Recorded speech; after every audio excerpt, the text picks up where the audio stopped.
আসসালামু আলাইকুম গাইস, আমার ৬৬ জেলার ড্রাইভার ভাইরা সবাই কেমন আছেন? আশা করি ভালো আছেন। তো গাড়ির মোবিল পানি এটা সবসময় চেক রাখতে হয়, এটা আমরা সবাই জানি। কিন্তু আমাদের হেল্পারদেরকে বললে হেল্পাররা আজকে যদি বলি ভাই মোবিল পানিটা চেক দিছ, কিন্তু বইলে যাই, কিন্তু সকালবেলা জিজ্ঞাসা করলে মনে থাকে না।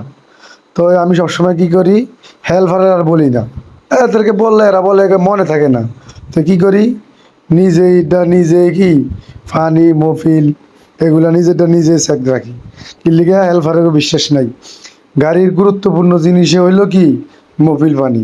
তো আমি সবসময় কি করি, আমারটা নিজেরটা নিজেই চেক রাখি। এই যে দেখি মফিল কি ঠিক আছে কিনা দেখি, এই যে মফিল ইনশাল্লাহ ঠিক আছে। তো আমার মতন আপনিও কি সব সময় হেল্পার আশা বসে থাকবেন না, আপনার নিজেরটা নিজেই চেক রাখবেন, এটাই।